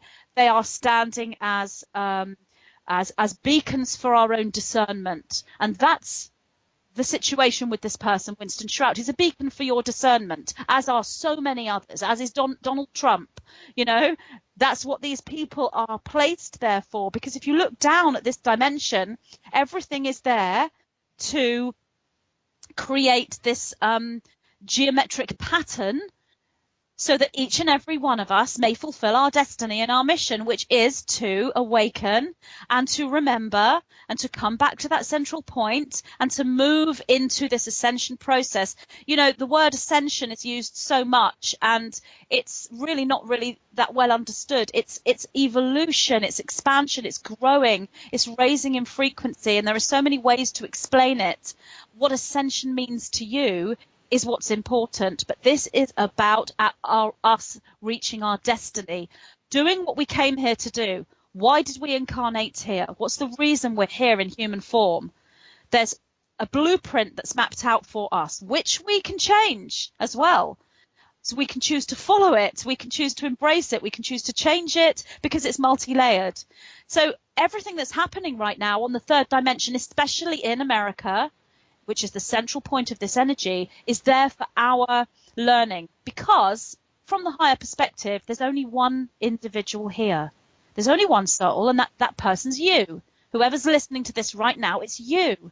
So everything that you see in your reality is there for you. But you can interpret that in a service to self sense, where you become the central point and everything else doesn't exist. Or you can interpret that in a service to others sense, where you're aware that everyone else is you as well, all going through the same experience that you're going through, but in a different body, in a different timeline. Very similar paradigm, but a total reflection of one another. So that's my interpretation of why Winston Shrout is specifically in the forefront of people's minds today. Yes, and I think I should say for the record, I did have him as a guest on my show, and the interview I did with him, which is called What You Should Know About Commerce and Maritime Admiralty Commercial Law, is the second most popular interview in terms of views that I've done, the most popular being one with John Lear. But of course, ever since Winston was indicted, there's been some controversial comments left on that video. So people, if you want to watch that interview I did with Winston, which was done a few years ago, watch you at your own risk, use your own discernment. Okay, well, if I just quickly say, if you've had this gentleman on your show, then that sort of opens up a wider periphery as to your analysis of what's going on, because your show is an entity in its own right. It's a creation that you've created, and it takes on its own life form, and there will be certain streams within your show, like with my videos, my books, or any creation. Those streams within your show will be in a certain sort of layer, a certain framework, and there will be a certain, I mean, you may have actually put magical conscious boundaries into your show. And if you ever have consciously decided, I only want genuine, loving, truthful people on my show, that's my boundary. Or you may have decided, I want anyone on my show who's got anything to say that's information and that could be true. But I can see that there are some boundaries within your show, and only certain types of people will get past that boundary. Therefore, I would say that if this person has come into your show and has found your show, because there are certain types of individuals that would never even discover your show. It would never come into their reality. So if this person's been a guest on your show, then I would say that this person is more than likely the first example I gave, and somebody who is cohesive and is genuinely picking up a balanced alignment. That would be my guess based on the boundaries that I see within your show as a structure, if that makes sense. Thank you for getting that out. But got to shift gears to some other things. Got about half an hour left, and I want to get into some things dealing with the present day and the future. Now, let's try to kill two birds with one stone here. Eclipses and the Book of Revelation and the constellation of Virgo. Well, I'm killing multiple birds with one stone here, but here's the deal. We don't really need to spend too much time talking about the solar eclipse that just happened, because you have a lot of things on your YouTube channel about that, and people can watch that to get the info. But that eclipse is basically, some would say at this point, nothing compared to the big enchilada eclipse that's supposed to happen on April 8th, 2024. I was in Charleston, actually, to see this eclipse, and I didn't see it. The clouds came over when the eclipse happened. But I'm not so pissed off about that, because I realized, well, this was meant to happen.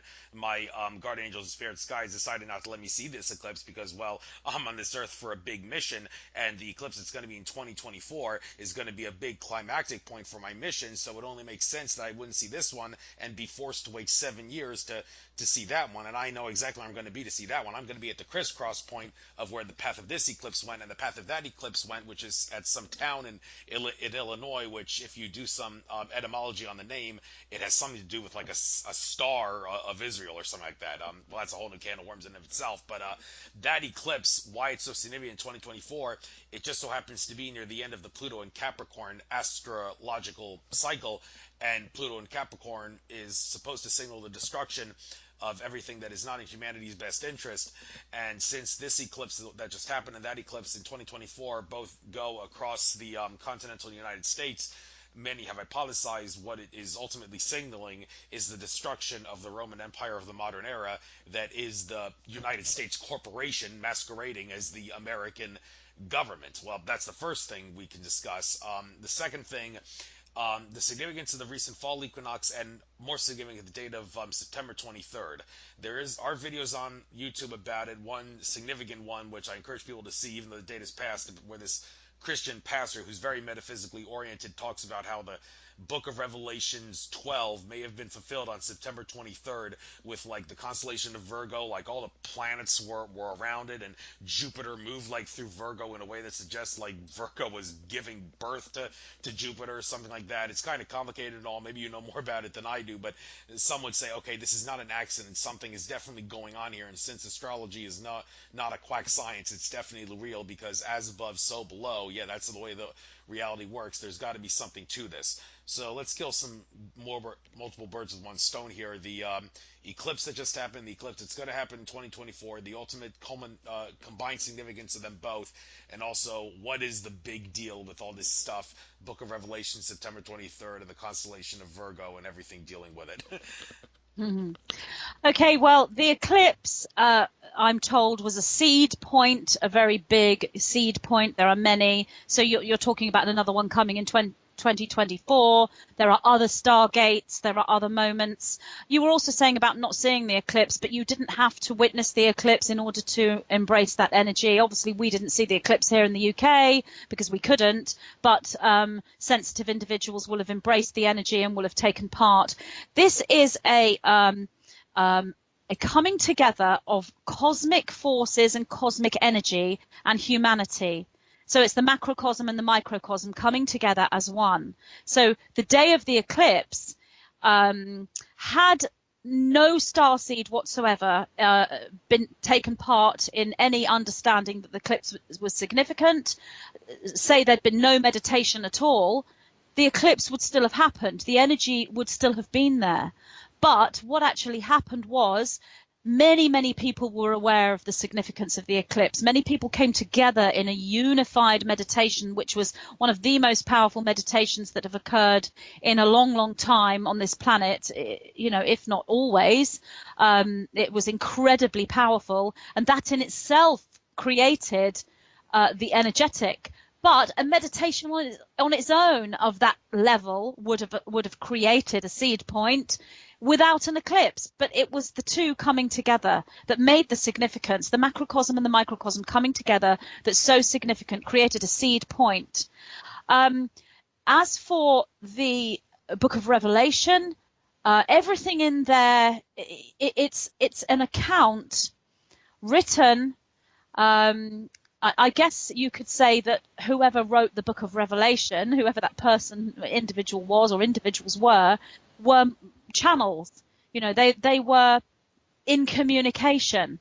Now, they may have been different kinds of humans to us. They may have already had a higher DNA crystalline activation, more of a DNA patterning than we have. They may already have been in a higher place. Either way, they were picking up truthful, interpreted energies for this time that they call the end of times. And yes, we're in that. So everything in the Book of Revelation is happening and unraveling. The interpretations are going to be subjective and they're going to be individual. So, as I said before, listen to as many people as you can and then make your own interpretation from a balanced point of view, because you are the only one here taking this journey. We're all taking it together, but we're all the same soul. So you must trust your own interpretation and your own alignment. For me personally, I got nothing regarding the 23rd. I'm aware that the 23rd was seen to be a significant date. I had lots of people writing to me about it saying, Magenta, will you talk about the 23rd? And I would repeatedly talk to the 9. I got nothing about the 23rd of September as a specific date. I just didn't. What I picked up was the overall energetic frequency around the equinox, with the 22nd being the central point to that little stargate, spilling out into the sort of the 21st, the 20th and the 19th one way, and the 23rd and the 24th and the 25th, and today the other way. So it was the 22nd with a little spill out either way. So the 23rd is in that energy. So it wasn't the 23rd that was the focal point that I was being told. It was the equinox, simply because of the energies of the equinox. But I was also told, and I'm not familiar with astrology very much, I just know it basically, but I was told there are certain astrological alignments and signs in the cosmos, within the heavens, that will align with many other prophecies and texts. The book of Revelations is one of them. There are lots and lots of others as well. And they're all, if you read them all or you listen to them all or you find them all, and the most powerful one is in your own intuition and in your own dreams, they are everywhere. The book of Revelations is one, and it's a major one, but it's just one. So what's happening is there are all these prophecies and there are these alignments in the cosmic movements that are mirroring these prophecies. And so, you know, if you look at the law of probabilities and you're listening to all these channels and UFO researchers and you said a pastor, you know, you listen to all these people and they're all saying similar things. Yes, there are going to be some discrepancies and some what seems like opposing opinions, but ultimately, is something going on? Is there a change occurring right now? Are these prophecies being fulfilled? And if you want to just study the book of Revelation alone as your only text, you can. But the interpretation is subjective and there are many layers to the interpretations. So what one person may see as the second coming of Christ, as in the birth or the reincarnation of the entity that was Jesus Christ, being born as one person, what one person may interpret as that, another person may interpret the second coming of Christ as a garden growing somewhere, or a huge spaceship turning up, or a realization, you know. Well, what about what I just said about the constellation of Virgo appearing to give birth to the planet Jupiter? As it was said that the is what happened on the 23rd. The planet Jupiter would have moved through like what would have been the womb of the constellation, as the guy asserted. Anything to say about that? Only that the energy right now is a birthing. We are in that birthing energy, and all the planets are part of this. So you can zoom in on one particular symbol through astrology or through geometry or through channeling, wherever. We are in that birthing energy. There is much birthing going on, and some of the birthings are big. And what happened as a seed point from the eclipse leading to the equinox, spilling out onto these dates, the 23rd being one of them, was a birthing. So yes, that's like a large cosmic sign that's there for everyone. We can have these individually in our subjective reality. We can actually look at our car, you know, and if the tires are punctured, then what does that mean to us? We can actually decide our car is a reflection of us, or we can decide our house is a reflection of us, or the job we're doing. These geometries are everywhere, but a big one would be the cosmos. So, as I said, astrology is not my forte, but I'm aware that there are many, many alignments and many, many interpretations. Some of these interpretations are third-dimensional interpretations that are very literal and may or may not be completely true, as in, does this mean this has happened? As I said, you could interpret the second coming of Christ as a baby being born. What I was told is the second coming of Christ is now, as in the central point being the 22nd, spilling into these other dates. So if you want to take it from the perspective of the 23rd, yes, I did receive information that around that time is the second coming of Christ in inverted commas, but it is a metaphoric energy that is an interpretation of the realization of the starseeds as to who they are and them stepping into their power, which is all in my latest video. But this relates to the cosmos. It relates to what's happening out there. It relates to the section of space that we're moving into, and the particles that are coming down onto our planet, and all these things that are occurring. So what I would say to you is, this person you mentioned, you said this pastor did some interpretations. Were his interpretations correct? Well, I'm looking at his energy and what he's saying, and yes, it's all in alignment. But there may be a different interpretation that comes out differently, that sounds on the surface like it's completely opposing, but it's also accurate. The number one interpreter is you. always you, and you take all these other individuals' expertise and knowledge because they've been trained to do what they're doing. All the starseeds, everyone out there who is a spiritual teacher right now talking about these changes have been prepared for this since birth. They're all there for a reason. So yes, the book of Revelation and everything in there, it's happening. And this is a birthing. This is we collectively as humanity and the earth are giving birth. We're in the process of labor. That's a good thing we are, and I look forward to see what our labor is going to lead us to. And I didn't get a chance to watch that video you uploaded 3 days ago called The Second Coming of Christ, September Equinox 2017. I eagerly await watching that. I probably will tonight, see what you had to say in greater detail. And before that, there was the denouncing the New Age in favor of Christianity and vice versa, Rainbow Unity for All video. I remember you saying in that video that Christianity, think what should be meant by that term, if anything, is people who follow Christ consciousness, and Christ consciousness has nothing to do with religion. I do have some other subjects I want to quickly discuss on the fly in the last 12, 13 minutes we got. So just to maybe keep this short, sweet, and to the point, but yet informative, could you maybe, for people that don't understand this concept, because there's a lot of confusion about this, if I were to ask you to, in 2 or 3 sentences, define Christ consciousness, what would you define it as? Excellent. Okay, so on a third dimensional linear level, this would be somebody who is a good person, who is loving, who cares about others, who tries to do their very best in all things.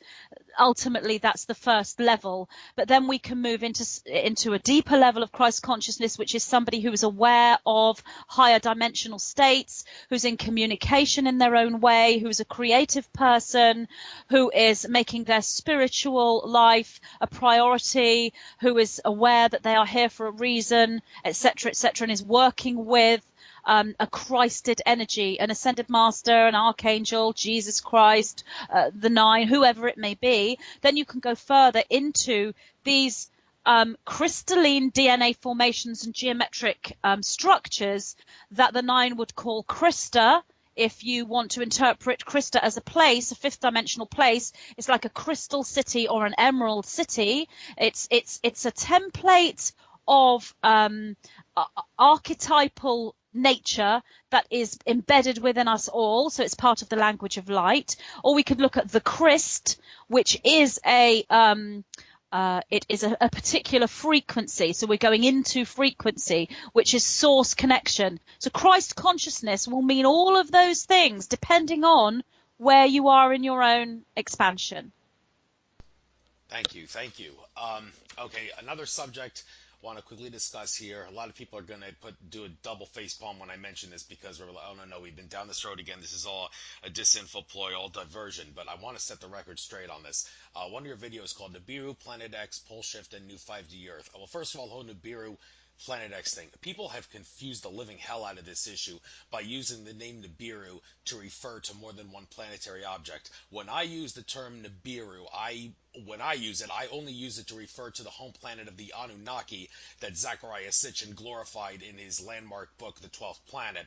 And Akashic Records reader Andrew Bartzis did make it clear that Zecharia Sitchin's first 3 books, his timelines are a little bit off, but in terms of the events, it is extremely accurate, although the Anunnaki didn't come to Earth to mine gold to shield the atmosphere of their planet Nibiru. The reason they mined gold was for other reasons, and they were lured to Earth. They didn't come here on a mission. But other than that, his events were extremely accurate in terms of what he said in his first 3 books. And Andrew Bartzis, when I did discuss this with him, because I heard rumors that Zecharia Sitchin was like a disinfo agent who worked for the CIA and the Illuminati. I'm not going to go into detail about this because I have on previous shows. We don't have time, but Bartzis did say all that stuff that painted Zecharia Sitchin in a negative light, they were all lies. He was genuine. There was a conspiracy on the part of the Illuminati to paint him in a bad light, to hide the fact that his first 3 books in particular need to be taken very, very seriously, because he knew what he was talking about.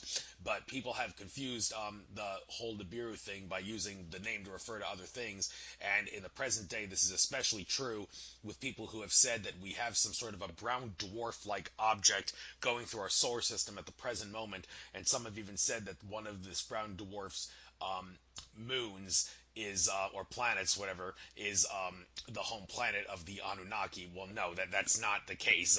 Sitchin's interpretation is more or less accurate. However, Mark Kimmel, ET contactee at one of Tolek's conferences back in 2016, did say that his contacts told him that the Anunnaki's home planet of Nibiru did self-destruct recently, and there's different forms of Anunnaki. There's not just the one that Sitchin talks about. It's a hodgepodge of different entities, ET entities, and the ones from Nibiru are actually no longer involved. They're completely locked out of our reality.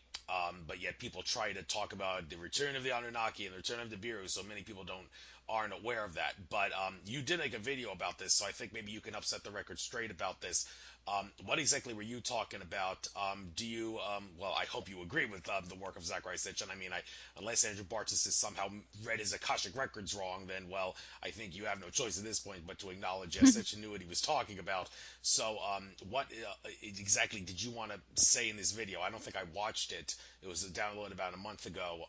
Could you perhaps clear up the confusion about this? And I want to talk about one or two more things, so try to do this a little on the fly, please. Okay, well, I can't clear up the confusion because I'm not the person who has the absolute answer here, and there is a reason for that, because, again, this is all to do with our own discernment and our own understanding of ourselves and our own interpretations. But I can tell you the perspective I have based on the information I've got from the Nine. Now, regarding Zachariah Sitchin, I haven't read his books. I'm familiar with his work through websites. I have looked at the information that he talks about. I haven't read the books. Was this person genuine? I don't normally talk about individuals, but yes, he was genuine, and his work is accurate. It is not inaccurate. However, there is interpretations, as I've said, in different layers. So this is a linear, third-dimensional, potentially somewhat fourth-dimensional interpretation of an accurate energetic. Does that mean that that interpretation is exactly going to occur exactly as it's written in that one book? The thing is, when we're given a prophecy doesn't just come to one person on the planet. It may have done in the time of Jesus Christ. I mean, that's a different issue. That was a different energy.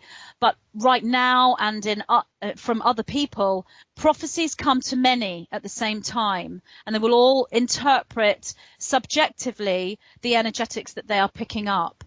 What I am told is that, and obviously because of these epiphanies that you have to go through, there are certain things that I've been told by the Nine that I must interpret only for myself and not for others. They must interpret that for themselves. So what I can tell you without going into my own personal subjective interpretation and not harming you by preventing your epiphanies to create your own crystalline structure, I will say that Nibiru is in a linear interpretation, one could see Nibiru as a planet and where the Anunnaki are from. And as you've said, the Anunnaki are it is an umbrella term for a great many different beings. It's my understanding that going to the sort of more accurate metaphor for what Nibiru is beyond the linear, Nibiru was, I'm told, there was a language, an ancient language that worked with sound, and as language developed within these extraterrestrial societies when they were first formed, and also on Earth, there were certain sounds that they used for communication. They were more like frequencies, really, because the first forming of life was outside of the human form and beyond having a physical form. And then they came into physical form. So these are sounds from the very beginning language before we even had a body. And they are interpreted into these human forms as they start to evolve. So Ni, Bi, Ru are the beginnings of this language. They are sounds. And what they are to us are memory triggers. So Ni, Bi, Ru.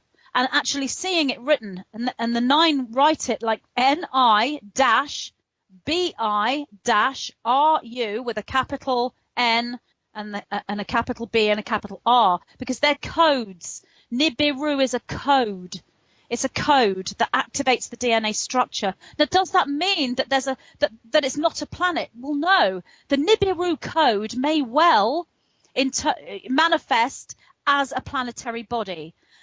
And that is the case, and it may be more than one planetary body. And yes, Zecharia Sitchin has got a monopoly on some of this truth. He's seeing the picture in his interpretation, and it's an accurate interpretation. Maybe dates are off somewhat, yes, but there's no lies there. And it's good to read the third dimensional interpretation of something that's true. Again, like Revelation, the book of Revelation, the Bible, there are accurate interpretations coming in all over the place from many, many, many individuals. So looking for beyond that interpretation, what I'm told is there are planetary bodies in our solar system that we can't see and that we're not fully aware of. And some people are calling them Nibiru. So when they do that, they put the energy of Nibiru onto that planet. But is it the actual Nibiru that Zecharia Sitchin was talking about? Well, there's Planet X as well, and some people are saying Planet X and Nibiru are the same thing. The 9 are saying these are two separate planets because of where humanity has placed. So Planet X is an unknown planet. Yes, there are those. There are planetary bodies. The 9 have never said planet or a planet. They say planetary bodies, and these planetary bodies are perceived by us somewhat similar to comets, or they follow a path, or they follow some kind of movement that's similar to a comet, planetary bodies, but there may well be planetoids, there may be a brown dwarf, but the 9 have said planetary bodies for Planet X. But Nibiru, they're saying that this is another timeline. It's not, we are no longer in the timeline, and this may upset a lot of people, but we are no longer in the timeline where a planet called Nibiru is going to have this wide orbit and come into our solar system where we can see it outside of our window, and living on that planet are a load of ETs called the Anunnaki that are going to get into spaceships and come to Earth. That's not in our timeline. It is an accurate interpretation of an energy. So Nibiru is a code, and what they are saying is there is something in our solar system, there is something in our sector of space that we are moving into, or it's moving towards us. They describe it to me as a very large box. They actually called it a box of stars, and it literally does look like a box. It's like a huge geometric shape. And it's a box of stars because it's a geometric shape of space, but that space is in a different dimension to us. It's not the same dimension, and we can't see this great big box. If we look through a telescope, we can't see this geometric structure because it's just part of another dimension. It's actually an overlap or an edge. So it's like, they explained to me, if you were to look at, there was a film recently that explored this this concept of looking at dimensions through a third dimensional point of view. You would see different boxes and they fold on top of one another. As I said, I'm not a scientist, so I can't really give you the right terminology, but it's actually part of another dimension, and there's an edge to that dimension, and as we go into it and as it comes into us, it's creating an effect. It's creating ripples throughout the solar system. It's doing things to the sun.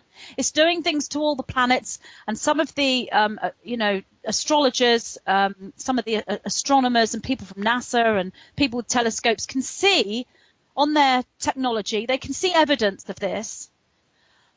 But what they can see is only the edge, the dimensional edge. And we are crossing it. We are going into it, and it's coming into us, and it's raining all these particles down onto us. But that dimensional edge, because it's in another dimension and in a higher dimension, it isn't just in space. It's outside of space and time. So that dimensional edge is inside our DNA at the same time. So we've got a box of stars down inside our DNA. And as we're moving into it cosmically, it's coming into us inside our bodies as well. It's a change in dimensions. That is what it is, and it's the edge of the dimension, and that is what Zecharia Sitchin interpreted in a third dimensional sense.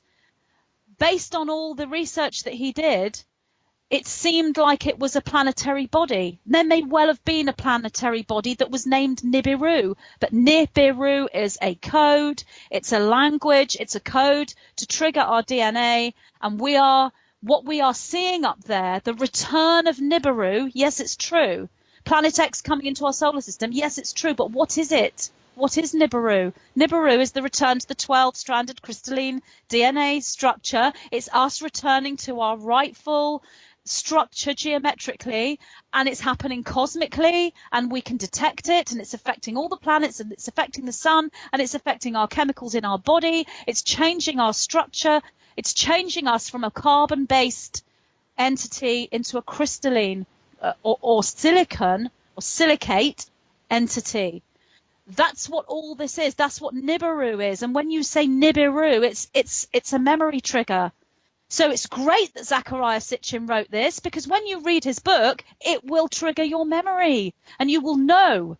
If you are awake and open and expanded, you can read the third dimensional metaphor. And you can see that in your mind. And as you see in your mind this planet coming into your solar system on this long orbit with Anunnaki on, and it's called Nibiru, all of that image that you're seeing in your mind when you read his work is triggering your DNA and your memory. But it doesn't mean it's literal. Now, it could have been, but I'm told the timeline we're in, we are no longer going to experience the literal return of that planet in the way it's explained. Because we've already gone through the activation within the inner worlds, we're not on that timeline anymore. And it's then hijacked by those who want to control us and used as a fear-based tool. So people can spread these stories. There's a planet coming into our solar system. It's going to disrupt everything. It's going to kill us all. And all these strange ETs are going to take us over. That is the PSYOPs, false story. That doesn't mean it was Zecharia Sitchin that did that. He was speaking accurately. It was a metaphor, and they've hijacked his metaphor and turned it into something to use as a fear-based tool.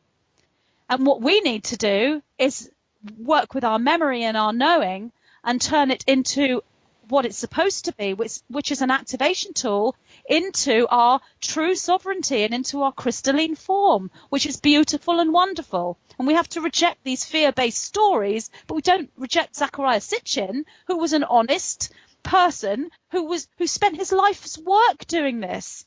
And so we should honor him for what he did, because what he says isn't wrong. It's just a literal interpretation of a potential timeline that's still accurate and true. And yes, it is important to read his work, but there are lots of important works. And so trust your intuition about where you go and what you read and what you listen to. So that's my perspective on this from the information I've had from the Nine. It's not the answer, because no one person's got the answer, but that's my perspective on all this. Well, I can certainly resonate with what you're saying. I mean, given that people like Brad Johnson who channels Adronis has said the Anunnaki are locked out of our reality, and Mark Kimmel said the Anunnaki some plan of Nibiru self-destructive. Well, that's true. Then, of course, we can't be on that timeline anymore. And just thought I'd point out that some person I spoke to at a MUFON conference who knew Zecharia, like a lot of people say, Sitchin mistranslated the tablets. Well, no, they're not understanding what actually happened. That's not what happened. Even though people like Michael Heiser claim to have shown that Sitchin's translations can't be right, because Heiser claims that there's no correlation between Anunnaki and Nibiru and the tablets. She told me, that this person that knew Sitchin at a MUFON conference, that it was actually from Greek texts that Sitchin determined and deduced a connection between the Anunnaki of Sumerian texts and Nibiru. And it was kind of a while back when she talked about it. That's all I can say about it, but many people don't take that into account. So that's opened up a lot of a whole new can of worms regarding people's false misconception that Sitchin was a fraud. But no, he wasn't a fraud. And what they're doing is arguing about a linear interpretation. It's like one person looking at the rainbow and saying that rainbow's blue, and someone else saying no, it's not, it's pink, and having an argument. No, it's blue. No, it's pink. Well, you look at that rainbow, it's blue and pink, and that's what's happening. These are, and if something doesn't resonate with you, you just instantly think, oh, well, it's wrong, so let's dismiss it. Doesn't mean it's wrong, and it doesn't mean the person was a fraud. And looking at, the Akashic records, if you like, of Zacharias Sitchin, there was nothing fraudulent there at all. This was a hard-working, honest, dedicated person who absolutely believed he had stumbled across truth, and he had. It's a story in order to teach us, just like the Bible. And some of these things do become literal. So it isn't false, but one must look at these stories and think, okay, is this literal? Is it metaphor? And if it's metaphor, what is it metaphor for? And is it literal and metaphor? These are the questions we must ask when we read this information. Thank you. All right, since we're past the 2-hour point, I guess we can do one more subject. Try to finish it up though quickly, because I did tell my people at my job that I try to be back by 3:30 Eastern time. So let's finish this up on a quick note, but try to make it informative though. I see a video here: return to the Garden of Eden fourth density shift. This was done 7 months ago, recording to the March Equinox. Now, what's interesting about this?